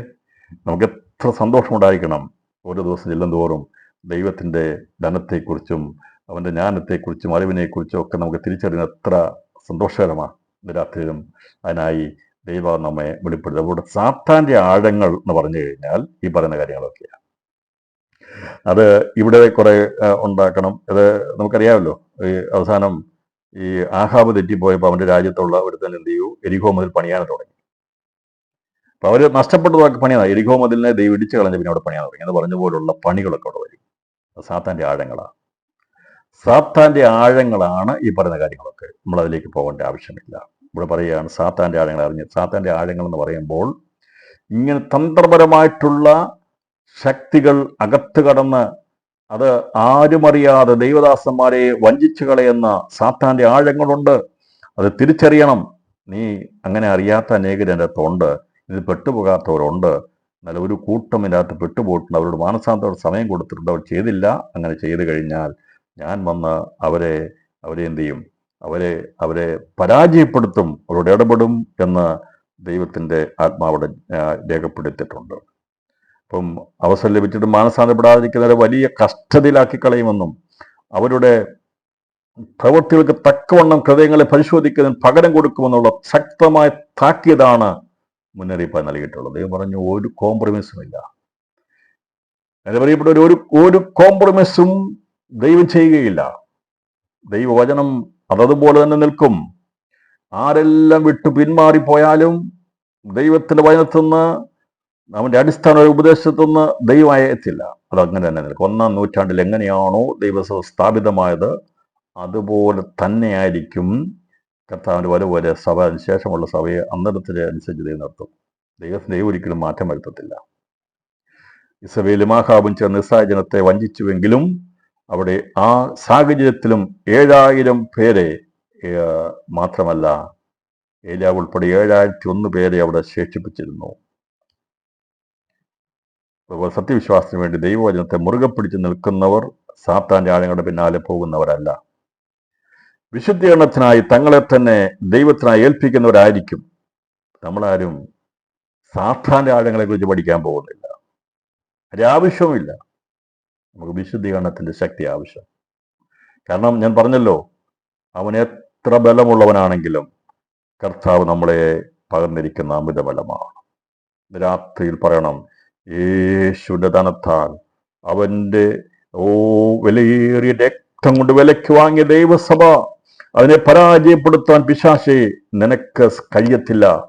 എന്റെ കർത്താവ് സ്ഥാപിച്ചിരിക്കുന്ന സഭയെക്കുറിച്ച് കർത്താവ് പറഞ്ഞു, ഞാനാണ് എൻ്റെ സഭയെ പണിയുന്നത്, പാതാള ഗോപുരങ്ങൾ അതിനെ ജയിക്കുകയില്ല എന്ന് യേശു കർത്താവ് പറഞ്ഞിട്ടുണ്ടെങ്കിൽ കഴിഞ്ഞ 2000 വർഷത്തിലധികമായി സഭയ്ക്കെതിരെ നിരവധിയായിരിക്കുന്ന തന്ത്രങ്ങൾ പ്രയോഗിച്ചിട്ടും സഭയെ ഇല്ലാതാക്കാൻ കഴിയാതിരുന്നതിന്റെ കാരണം ഇതിന്റെ പിമ്പിൽ പ്രവർത്തിക്കുന്ന ദൈവാത്മാവിന്റെ ശക്തി, ഉയർപ്പിന്റെ ശക്തിയാ, പുനരുത്ഥാന ശക്തിയാ. അതിനെ കീഴ്പ്പെടുത്തുവാൻ ആർക്കും കഴിയത്തില്ല. അപ്പോൾ ഉയർത്തേരിലെ സഭയോടുള്ള തൊന്ന് പറയുക, ഇങ്ങനെ ചിലരവിടെ ഉണ്ടെങ്കിലും ഇതിനൊന്നും ഇടയാകാതെ നിൽക്കുന്ന താഴ്മയും ഇനിയുള്ളവർ അവിടെ ഉണ്ടെന്ന്. സാത്താനെ കുറിച്ച് പഠിക്കുന്നവർ അവർ അറിയാതെ തന്നെ അവന്റെ സ്വഭാവമായ നിഗളത്തിനും അഹങ്കാരത്തിനും അടിമപ്പെട്ടു പോകും. ദൈവത്തെ അറിയുന്നവർ ക്രിസ്തുവിനെ ധരിച്ച് താഴ്മയുള്ളവരായി. പിശാചിനെ കുറിച്ച് പഠിക്കാനുള്ള പരിപാടിക്ക് പോയി കഴിഞ്ഞാൽ കുറച്ച് കഴിയുമ്പോൾ അഹങ്കാരികളായി മാറും, നിഗളിയായി മാറും. അതാണ് അവനെ ആരാധിക്കുന്നവരുടെ പ്രത്യേകത, അവൻ്റെ ആഴം പഠിക്കുന്നവരുടെ പ്രത്യേകത. അത് തലമുറകൾ അധികം താമസിയാതെ അഹങ്കാരികളും നിഗളികളും മാറ്റാൻ കാരണം പൈശാചികതയിലേക്ക് പോകുവാൻ അവർ വെമ്പൽ കൊള്ളുന്നുകൊണ്ടാണ്. എന്നാൽ ക്രിസ്തുവിനെ മനസ്സിലാകും തോറും ക്രിസ്തുവിനെ ധരിച്ച് താഴ്മയുള്ളവരായിത്തീരും. ക്രിസ്തുവിന് നമ്മൾ സ്നാനപ്പെട്ട് കഴിഞ്ഞപ്പോൾ നമുക്ക് ദിവസങ്ങളിൽ വിനയത്തോടെ നമുക്ക് താഴ്മ ധരിക്കാം. അത് എന്ന് പറഞ്ഞാൽ അത് അഭിനയമല്ല, അത് യാഥാർത്ഥ്യമായിട്ടുള്ള താഴ്മ നമ്മൾ ധരിക്കാം. ദൈവം ചെയ്യുന്ന ശിക്ഷ നടപടികൾ മറ്റു സഭകൾ കൂടി അറിയുന്നുവെന്ന് പറഞ്ഞിരിക്കുന്നത് മറ്റു സഭകൾക്കുള്ള ദൈവഭയം ഉണ്ടാകുന്നതിന് വേണ്ടിയാണ്. മറ്റുള്ളവരെ അറിയിക്കുക പറഞ്ഞാൽ അതിനു വേണ്ടിയാണ്. പാപം ചെയ്യുന്നതിന് മറ്റുള്ളവർക്ക് ശാസിക്കുക എന്ന് പറഞ്ഞതിൻ്റെ അർത്ഥം ഇത് പറഞ്ഞു കഴിയുമ്പോൾ അവർക്കത് മനസ്സിലാകണം. അതിനു വേണ്ടിയാണ്. പാപം ചെയ്തതിന് ശേഷം കൊടുക്കും ഭയത്തിനായി മറ്റുള്ളവർക്ക് ശാസിക്കണമെന്നത് അവർ അത്തരം തെറ്റുകൾ ആവർത്തിക്കാതിരിക്കാൻ വേണ്ടിയാണ്. 1 തിമോഥെയോസ് 5-20 വാക്യത്തിൽ പറഞ്ഞിട്ടുണ്ട്. തെറ്റ് ചെയ്താൽ പേര് പറഞ്ഞിട്ടില്ലെങ്കിൽ അവനെ ഒന്ന് പറഞ്ഞ് പരസ്യമായിട്ട് ഒന്ന് പറഞ്ഞേക്കാമെങ്കിൽ, ഇനി പേര് പറഞ്ഞ് ധൈര്യമുണ്ടെങ്കിൽ പേര് അതങ്ങനെ പറയുന്ന നല്ലതാ, അത് ശാസിക്കുന്ന നല്ലതാ. പക്ഷെ ഇന്നത്തെ കാലത്ത് അങ്ങനെ പേരൊന്നും പറഞ്ഞ് നോക്കിയാൽ മതി, അടുത്ത ദിവസം ചർച്ച വരത്തില്ല അല്ലേ. തെറ്റുകൾ ആവർത്തിക്കാതിരിക്കാൻ വേണ്ടിയാണ് ശേഷമുള്ളവരും ശാസിക്കേണ്ടത്. അധികഭാരം ദൈവസഭയുടെ ചുമത്താതെ അവർ വിശ്വാസ സ്ഥിരത കാണിക്കണമെന്നും കൽപ്പിച്ചുകൊണ്ടാണ് അവരോടുള്ള മുന്നറിയിപ്പ് സകലത്തെയും വഹിക്കുന്ന വെള്ളോട് തുല്യമായ കാലുള്ളവൻ പറഞ്ഞ് അവസാനിപ്പിച്ചിട്ടുള്ളത്. രാത്രി അതിൻ്റെ വിശദങ്ങളിലേക്ക് കൂടുതൽ പോകാൻ ആഗ്രഹിക്കുന്നില്ല. സകലത്തെയും വഹിക്കുന്ന കർത്താവ് പറഞ്ഞ്, ഞാൻ നിന്നെ വഹിച്ചതാകട്ടോ, എൻ്റെ പാവം മുഴുവൻ വഹിച്ചത്, എൻ്റെ ഭാരം മുഴുവൻ ഞാൻ വഹിച്ചതാ. ഈ പറയുന്ന മറ്റാരുമില്ലായിരുന്നു എന്നെ സഹായിപ്പാനായിട്ട്. ഞാൻ തനിയാണ് ഇത് മുഴുവൻ വഹിച്ചത്. അവൻ്റെ ജ്ഞാനം, അവൻ്റെ അറിവ്, ധനം എന്നിവയുടെ ആഴം എത്ര വലുതാണ്. കാൽവറിയിൽ യേശു നമുക്ക് വേണ്ടി ചൊരിഞ്ഞ ആ പുണ്യാഗ രക്തത്തിന്റെ വില എത്ര വലുതാണ്. ആ പിതാവാം ദൈവത്തിന്റെ ലോകസ്ഥാപനത്തിനുള്ള ജ്ഞാനം അതറിവായി പരിശുദ്ധാത്മാവ് നമ്മളിലേക്ക് പകർന്നുകൊണ്ടിരിക്കുന്നത് അതിന്റെ ആഴം എത്ര വലുതാണ്. ഇന്ന് രാത്രി ക്രിസ്തുവിന്റെ സ്നേഹത്തിന്റെ ആഴം തിരിച്ചറിയുവാൻ, അവനെ ബഹുമാനിക്കുവാൻ, ആരാധിക്കുവാൻ ഈ ദിവസങ്ങളിൽ ദൈവത്തിന്റെ കൃപ നമ്മുടെ മേൽ പകരപ്പെടട്ടെ എന്ന് ഞാൻ ആത്മാർത്ഥമായി ഈ ഭാഗം വായിച്ച് ചിന്തിക്കുമ്പോൾ ഒരിക്കൽ കൂടി ഓർപ്പിക്കുന്നത്. അതാണ് മുന്നറിയിപ്പായിട്ട് പറഞ്ഞിരിക്കുന്നത്. പ്രതിഫലത്തെക്കുറിച്ച് പറഞ്ഞിരിക്കുന്നത് വ്യാഖ്യാന വാക്യം 2 26 28 വാക്യങ്ങളാണ്. ഇവിടെ കഥാ പറഞ്ഞു, ജയിക്കുകയും ഞാൻ കൽപ്പിച്ച പ്രവൃത്തികളെ അവസാനത്തോളം ഞാൻ അനുഷ്ഠിക്കുകയും ചെയ്യുന്നവന് എൻ്റെ പിതാവ് എനിക്ക് തന്നതുപോലെ ഞാൻ ജാതികളുടെ മേൽ അധികാരം കൊടുക്കും. അവൻ ഇരുമ്പ് കോൽ കൊണ്ട് അവരെ മേയ്ക്കും. അവർ കുശവന്റെ പാത്രങ്ങൾ പോലെ നുറുങ്ങിപ്പോകും. ഞാൻ അവന് ഉദയ നക്ഷത്രവും കൊടുക്കും. ഇവിടെ പറഞ്ഞിരിക്കുന്നത് ഇച്ചിരി സങ്കീർണമായിരിക്കുന്ന പ്രതിഫല പറഞ്ഞിരിക്കുന്നത്. മറ്റത് പറഞ്ഞിരിക്കുന്നതൊക്കെ നമുക്ക് എളുപ്പമായിരുന്നു. ജീവവിഷത്തിന്റെ ഫലം കൊടുക്കുമെന്ന് പറഞ്ഞു. രണ്ടാമത്തെ സഭയോട് പറഞ്ഞു, 2-ാം മണ്ണത്തെ നിനക്ക് ദോഷം വരികയെന്ന് പറഞ്ഞു. 3-ാം സഭയായിരിക്കുന്ന പെർഗമോസഭയോട് പെർഗമോസഭയോട് പറഞ്ഞിരിക്കുന്നത് അത് ജയാളികളാക്കി നൽകുമെന്ന് മറിഞ്ഞിരിക്കുന്ന മഞ്ഞ കൊടുക്കുമെന്ന് പറഞ്ഞിരിക്കുന്നത്. എന്നാൽ 4-ാമത്തെ സഭയായിരിക്കുന്ന ഈ സഭയെക്കുറിച്ച് പറയുമ്പോൾ അത് സങ്കീർണമായിട്ട് പറയും. അത് മനസ്സിലാക്കിയെടുക്കാം. പക്ഷേ ഞാൻ പറഞ്ഞത് വ്യാഖ്യാനിക്കപ്പെടേണ്ടതാണ്. എന്നാൽ മുഴുവൻ വ്യാഖ്യാനത്തിലേക്ക് ഞാൻ ഇന്ന് പോകാൻ ആഗ്രഹിക്കുന്നില്ല. അത് ഘട്ടങ്ങളായി പഠിക്കേണ്ടതാണ്. എന്താണ് ഇവിടെ പറയും? ജയിക്കുകയും ഞാൻ കൽപ്പിച്ച പ്രവൃത്തികൾ അവസാനത്തോളം അനുഷ്ഠിക്കുകയും ചെയ്യുന്നവന് എൻ്റെ പിതാവ് എനിക്ക് തന്നപോലെ ഞാൻ ജാതികളുടെ മേൽ അധികാരം കൊടുക്കും. അവൻ ഇരുമ്പ് കോൽ കൊണ്ട് അവരെ മേയ്ക്കും. അവർ കുശവന്റെ പാത്രങ്ങൾ പോലെ നുറുങ്ങിപ്പോവും. ഞാൻ അവന് ഉദയ നക്ഷത്രം കൊടുക്കും. എന്താണെന്ന് ഞാൻ വേഗത്തിൽ പറയാം. യേശു കർത്താവ് ഒന്നാമത് വന്നപ്പോൾ ഇരുമ്പ് കോൽ കൊണ്ടല്ല വന്നത്. ഇടയനായിരുന്നു വടിയും കോലും. 23-ാം സങ്കീർത്തന പ്രകാരമാണ് യേശുവിന്റെ ഒന്നാമത്തെ വരവ്. യേശുവിന്റെ ഒന്നാമത്തെ വരവ് 23-ാം സങ്കീർത്തനം. വടിയും കോലുമായി വന്ന ഇടയൻ എല്ലാവരും സ്നേഹിച്ചു. പക്ഷേ കഥ രണ്ടാമത് വരുന്നത് 2-ാം സങ്കീർത്തനത്തിന്റെ അർത്ഥതലത്തിലാണ് വരുന്നത്. ഒന്നാമത് വന്നത് 23-ാം സങ്കീർത്തനത്തെ ദാവീദ് രചിച്ച 23-ാം സങ്കീർത്തനത്തിലെ വടിയും കോലുമായി വന്ന നല്ല ഇടയനായിരുന്നെങ്കിൽ യേശു കർത്താവിന്റെ 2-ാമത്തെ വരവ് സങ്കീർത്തനം 2-ാം അധ്യായത്തിന്റെ വാക്കുകളാണ്. 8-9 വാക്യങ്ങൾ പറഞ്ഞു, എന്നോട് ചോദിച്ചു കൊള്ളുക, ഞാൻ നിനക്ക് ജാതികളെ അവകാശമായും ഭൂമിയുടെ അറ്റങ്ങളെ കൈവശമായും തരും. ഇരുമ്പ് കോൽ കൊണ്ട് നീ അവരെ തകർക്കും. കുശവന്റെ പാത്രം പോലെ അവരെ ഉടയ്ക്കും. അപ്പം ഇരുമ്പ് കോൽ കൊണ്ടാണ് എന്ന് പറഞ്ഞാൽ ബലമുള്ള കരം കൊണ്ട കർത്താവ് ഇരുമ്പിനെ കാണിക്കുന്ന ബലത്തെ കാണിക്കുന്ന ഇരുമ്പ് കോൽ. ഇപ്പൊ കഥ ഇപ്പോൾ വന്നിരിക്കുന്ന തീറ്റ് തന്ന് നമ്മളെ പരിപാലിക്കാൻ വേണ്ടിയാണ് വന്നിരിക്കുന്നത്. ദൈവത്തിന് ശബ്ദം കേട്ട് സുവിശേഷത്തിന് അനുസരിച്ച് ജീവിതത്തെ ക്രമീകരിച്ചാൽ ദൈവം നിനക്ക് മറിഞ്ഞിരിക്കുന്ന മന ഞാൻ തരാം, ഇഷ്ടംപോലെ തരാം, കുടിക്കാൻ നിനക്ക് ആത്മാവിനെ നൽകാം ദൈവം പറഞ്ഞിരിക്കുക. നല്ല ഇടയന്റെ ശബ്ദം കേട്ട ദിവസങ്ങളിൽ നാം അതിനെ അനുഗമിക്കുന്നു. അനുസരിക്കാത്തവരെ ദൈവം രണ്ടാമത് ഭൂമിയിൽ പ്രത്യക്ഷമാണ് രണ്ടാമത് വരുന്നത്. എന്തിനു വേണ്ടിയെന്നറിയാമോ? കുശവന്റെ പാത്രം പോലെ അവർ ഉടയ്ക്ക ഇരുമ്പ് കോൽ കൊണ്ടാണ് വരുന്നത്. അപ്പോൾ അവന്റെ കൂടെ വരുന്ന ജയാളികളായിരിക്കുന്നവരുടെ കരങ്ങളിൽ മേലും ദൈവം അധികാരം കൊടുത്തിട്ടുണ്ട്. അതാണ് ഇവിടെ രേഖപ്പെടുന്നത്. അത് എവിടെയാ സംഭവിക്കുന്നത് എന്നുള്ളത് മനസ്സിലാക്കുമ്പോൾ ഇപ്പോൾ കർത്താവ് ഒന്നാമത് വന്നത് ഇടയനായിട്ടാണ് വന്നത്. ദൈവം നമുക്ക് തന്നിരിക്കുന്ന ഇടയ ശുശ്രൂഷ തന്നിരിക്കുന്നത് സുവിശേഷത്തിന്റെ ജീവിതങ്ങളെ സ്നേഹത്തോടെ കൊണ്ടുവരാൻ വേണ്ടിയോ ദൈവം തന്നിരിക്കുന്നത് സുവിശേഷം കൃപയുടെ കാലമാണ്. ഇവിടെ ഇടയന്റെ വടിയും കോലുമാണ് ഇവിടെ ഉപയോഗിച്ചുകൊണ്ടിരിക്കുന്നത്. 23-ാം സങ്കീർത്തനമായി ഇവിടെ ഉപയോഗിച്ചുകൊണ്ടിരിക്കുന്നത്. എന്നാൽ അധികം താമസിയാതെ ഇതിൽ നിന്ന് ജയാളികളായിരിക്കുന്നവരോട് പറഞ്ഞു, ഇന്ന് നിന്നെ വടി കൊണ്ട് തല്ലുന്നുണ്ട്, നീ എൻ്റെ നാമം നിമിത്തം ചെല്ലുമ്പോൾ നിന്റെ തല തല്ലി പൊട്ടിക്കുന്നുണ്ട്. പക്ഷേ നീ ഭയപ്പെട്ടു പോകണ്ട, ജയാളിയായി കഴിയുമ്പോൾ നിന്റെ കൈവശം എൻ്റെ കയ്യിലിരിക്കുന്ന പോലെ ഇരുമ്പ് ദണ്ണുണ്ടായിരിക്കും. ജാതികളെ ഉടച്ചു കളയും.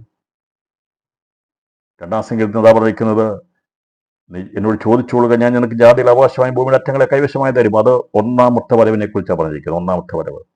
അപ്പോൾ സങ്കീർത്തനം 2-ാം അധ്യായം 8-9 സങ്കീർത്തനങ്ങൾ വളരെയധികം വ്യാഖ്യാനാർത്ഥങ്ങളുള്ളതാണ്. അത് മുഴുവനും പഠിക്കാമെങ്കിൽ എത്ര വലിയതാണെന്നറിയാം, എത്ര വലിയ കാര്യങ്ങൾ അവിടെ രേഖപ്പെടുത്തി. 2-ാമത് 8-9 വാക്യങ്ങൾ രണ്ട് വരവലിയാണ് കാണിച്ചിരിക്കുന്നത്. അപ്പോൾ എന്നോട് ചോദിച്ചോളുക, ഞാൻ നിനക്ക് ജാതികളെ അവകാശമായി ഭൂമിയുടെ അറ്റങ്ങളൊക്കെ, അതാണ് സുവിശേഷം. ഭൂമിയുടെ അറ്റത്തോളം ദൈവത്തിൻ്റെ സുവിശേഷം എത്തിച്ചേരും. എന്ന് പറയുകയാണ്, ഇരുമ്പ് കോൽ കൊണ്ട് നീ അവരെ തകർക്കും, കുശവന്റെ പാത്രം പോലെ നീ അവരെ തകർക്കും, ഉടയ്ക്കും. ഈ സുവിശേഷം പൂർത്തീകരിച്ച് കഴിയുമ്പോഴാണ് കഥ വരുന്നത്. അവസാനത്തോളം എല്ലാ ജാതികടയിലേക്കും ഈ വടിയും കോലുമായിരിക്കുന്ന ആശ്വാസന വചനം എത്തിച്ചേരും, നിരസ്കരിക്ക് തള്ളിക്കളയുന്നവർ കാണും. കഥ പറഞ്ഞു. അന്നേരം യേശു ആണ് വരുന്നത്. ആശ്വസിപ്പിക്കാൻ വേണ്ടിയല്ല വരുന്നത്, ഉടയ്ക്കാൻ വേണ്ടിയാണ് വരുന്നത്. പണിയാത്തിന് ഉടച്ചു കളയുവാൻ, നിത്യനരകാക്കി തള്ളിയിടുവാൻ. അപ്പോൾ രക്ഷിക്കാനും ശിക്ഷിക്കാനും കഴിവുള്ളവനാണ് നമ്മുടെ കർത്താവ്. ഞാനും നിങ്ങളും അത് തന്നെയാണ്. ഇന്ന് പറയുന്ന സുവിശേഷവും ഇന്ന് പറയുന്ന ഇടിവ് നിന്ന് പ്രാർത്ഥിക്കുന്നതും ഒക്കെ രക്ഷയുടെ ഭാഗമാണെങ്കിൽ യേശു കർത്താവിനോട് കൂടെ നാമും ജയാളികളായി അവനോടുകൂടെ വന്നു കഴിയുമ്പോൾ അന്ന് ക്രിസ്തുവിനോട് കൂടെ ഉടച്ചു കളയുവാൻ വേണ്ടി, അത് ജാതികളെ, അത് നമുക്കറിയാം ഹാർമോദ യുദ്ധത്തിൽ നടക്കാൻ പോകുന്ന വലിയ അന്ന് രാജാക്കന്മാരെ തകർത്ത് കളയുമെന്നാണ് പറയിക്കുന്നത്. അതിന് ഭാഗമാറ്റുവാനുള്ളവരാണ് നമ്മൾ. ഇപ്പോഴെല്ലാം നടക്കുന്നത് നടക്കും. അതിന് ആരാണ് ഈ ഇതിനെ അവകാശമായിത്തീരുന്നുള്ളത് വെളിപ്പെടുത്തുന്ന വെളിപ്പാട് ദിവസം 12-ാം അധ്യായം 9-ാം വാക്യമാണ്. വെളിപ്പാട് ദിവസം 12-ാം അധ്യായത്തിൽ അത് അവിടെ രേഖപ്പെടുത്തിയിട്ടുണ്ട്. അവിടെ രേഖപ്പെടുത്തിയിരിക്കുന്നത് ക്രിസ്തുവിനോട് ചേർന്ന് എഴുന്നേൽക്കുക ആ അവകാശം ലഭിക്കുമെന്നാണ് പറഞ്ഞിരിക്കുന്നത്. അത് ഉണ്ടെന്നാണ് പറഞ്ഞിരിക്കുന്നത്. വെളിപ്പാട് 12-ാം അധ്യായം 9-ാം വാക്യത്തിൽ വായിക്കുന്നത്, ഇരുമ്പുകോൽ കൊണ്ട് സകല ജാതികളെ മേയ്പ്പാൻ അധികാരമുള്ള ആൺകുട്ടിയെ സ്വർഗസിംഹാസനം എടുക്കപ്പെട്ടെന്നാണ് പറയുന്നത്. ദൈവസഭയിൽ തികവ് പ്രാപിക്കുന്ന ജയകളിലായിരിക്കും ഇതേക്കുറിച്ച് കൂടുതൽ വിശദീകരണം വെളിപ്പാട് 12-ാം അധ്യായത്തിൽ നമ്മൾ ചിന്തിക്കുന്നതായിരിക്കും.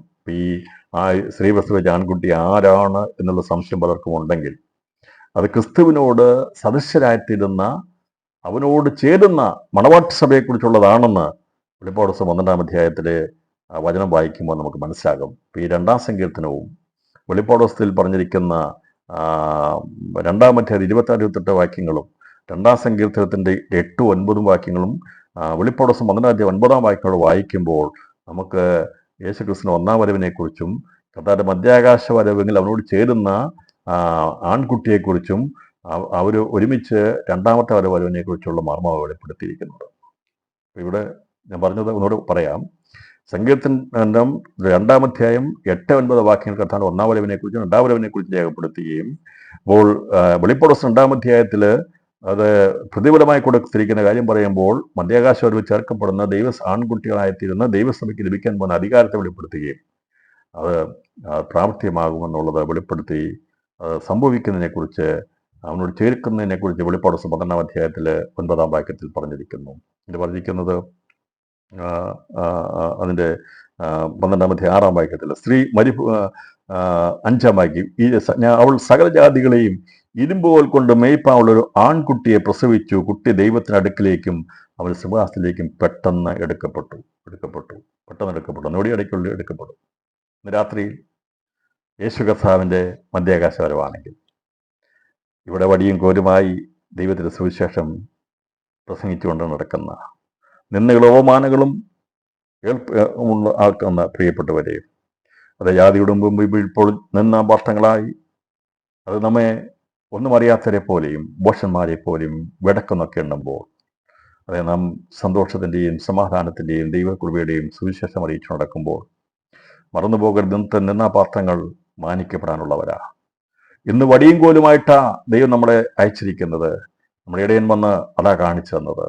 അവനെ മുൾക്കിരീടം കൊടുത്താ വിട്ടെങ്കിൽ അവൻ പൊൻകിരീടധാരിയായിട്ട് മടങ്ങി വരുന്ന 2-ാം വരവിൽ ഇന്ന് നിന്ന് സഹിച്ച് കർത്താവിന് വേണ്ടി നിൽക്കുന്നവരെ കർത്താവ് ചേർക്കുവാൻ യേശു കർത്താവ് മധ്യാകാശത്ത് വരുമ്പോൾ അവനോട് ചേരുന്നവരെ കുറിച്ച് പറഞ്ഞിരിക്കുകയാണ്. ഇന്ന് നിന്നെ അടിക്കും, ഇരുമ്പുകോൽ കൊണ്ടൊക്കെ അവർ നിന്ദിക്കും, അവരടിക്കും, ഉപദ്രവിക്കും, പേടിക്കണ്ട. ദൈവമായ കർത്താവ് പറഞ്ഞു, ഇരുമ്പുകോൽ കൊണ്ട് നീ മേയ്ക്കാനുള്ളതാ. എന്നെ അവർ ഉപദ്രവിച്ചെങ്കിൽ, അടിച്ചെങ്കിൽ, ക്രൂശിച്ചെങ്കിൽ നീ ജയാളിയാണെങ്കിൽ നിനക്കെതിരെയും ഇതൊക്കെ ഉണ്ടാകും. പക്ഷേ ഭാരപ്പെട്ടു പോകരുത്. ദൈവത്തോട് പറയുക, ആ ദ്വയത്തിലുള്ള സഭയോട് പറയുക, ജയിക്കുകയും ഞാൻ കൽപ്പിച്ച പ്രവർത്തികൾ അവസാനത്തിൽ അനുഷ്ഠിക്കുകയും ചെയ്യുന്നവന് എൻ്റെ പിതാവ് എനിക്ക് തന്നതുപോലെ ഞാൻ ജാതികളുടെ മേൽ അധികാരം കൊടുക്കും. അവൻ ഇരുമ്പുകോൽ കൊണ്ട് അവരെ മേയ്ക്കും, അവർ കുശവന്റെ പാത്രങ്ങൾ പോലെ നുറുങ്ങിപ്പോവും. ഞാൻ അവന് ഉദയനക്ഷത്രം കൊടുക്കും. ഉദയനക്ഷത്രം എന്ന് പറയുമ്പോൾ അവിടെ ഉദയനക്ഷത്രത്തെക്കുറിച്ച് പറഞ്ഞിരിക്കുന്നത് പ്രതിഫലത്തുള്ള ബന്ധത്തിൽ പ്രസ്താവിച്ച കർത്താവ് യേശുവിനെ മണവാട്ടിയാകുന്ന ദൈവസഭയ്ക്ക് ലഭിക്കും എന്നത് വെളിപ്പെടുത്തുന്നതിന് വേണ്ടിയാണ്. അപ്പോൾ ഇവിടെ ക്രിസ്തുവിനോട് ഒന്നായി ചേരുന്ന ദൈവസഭയ്ക്ക് ഉദയനക്ഷത്രമാകുന്ന ക്രിസ്തുവിനോട് അവനെ ലഭിക്കും. യേശുവിനെ പ്രതിഫലമായി ലഭിക്കും. ഏറ്റവും വലിയ പ്രതിഫലം അതെ കർത്താവ് നമുക്ക് ലഭിക്കുന്നതാണ്. ദൈവസഭയോട് ദൂത് പറയുമ്പോൾ ക്രിസ്തുവിനെ നമുക്ക് ലഭിക്കും. അതിന് പ്രതിഫലം നൽകാനാണ് പറയുന്നത്. സഭ ക്രിസ്തുവിനോട് ചേർന്ന് കഴിഞ്ഞാൽ പിന്നെ അവർ മേലാൽ രണ്ടല്ല ഒന്നത്ര എന്ന മർമ്മമാണ് ഇവിടെ പറയപ്പെട്ടത്. ഉദ്ദേശത്തെ കുറിച്ച് പത്രോസ് തന്റെ ലേഖനത്തിൽ പ്രസ്താവിച്ച പ്രകാരമാണ്. 2 പത്രോസിന്റെ 1-19 വാക്യം. പ്രവാചക വാക്യവും നമുക്ക് സ്ഥിരമായി നമുക്കുണ്ട്. നേരം വെളുക്കുകയും നിങ്ങളുടെ ഹൃദയങ്ങൾ ഉദയനക്ഷത്രം ഉദിക്കുകയും ചെയ്യുവോളും ഇരുണ്ട സ്ഥലത്ത് പ്രകാശിക്കുന്ന വിളക്ക് പോലെ അതിനെ കരുതിക്കൊണ്ടാൽ നാം ഉദയനക്ഷത്രകർത്താവായ യേശു ക്രിസ്തുവാണെന്ന് വെളിപ്പാട് 20-16 വാക്യത്തിൽ പറഞ്ഞു വ്യക്തമായിട്ടുള്ളതിനാൽ ജയാളികളായ നിനക്ക് അവനെ പൂർണ്ണമായി ലഭിക്കും, അഥവാ അവനിൽ ഒന്നായി ചേരുമെന്നുള്ള ഭാഗ്യപദവിയെക്കുറിച്ചാണ് ഇവിടെ മർമ്മമായി പ്രസ്താവിച്ചിട്ടുള്ളത്. അപ്പോൾ ഇവിടെ ഇന്ന് ഈ തുയത്തല സഭയുള്ള ദൂത് അവസാനിപ്പിക്കുമ്പോൾ കഥാ പറയുക, അതായത് നിങ്ങൾ ഭയപ്പെടുവൊന്നും വേണ്ട. സാത്താന്റെ ആഴങ്ങൾ ഇങ്ങനെയൊക്കെ ഉപദ്രവിക്കും, അവർ തല്ലും, നിന്നെ നിന്ദിക്കും, പരിഹസിക്കും. തെറ്റാൻ നടക്കുന്നവർക്കൊക്കെ ഇവിടെ വലിയ സ്ഥാനമാനങ്ങളൊക്കെ കിട്ടും. പക്ഷേ നിനക്ക് നിന്നെയും പരിഹാസമൊക്കെ നീ ഭയപ്പെടുവൊന്നും വേണ്ട. ഞാൻ സന്ദർശിക്കുന്ന ദിവസമുണ്ട്.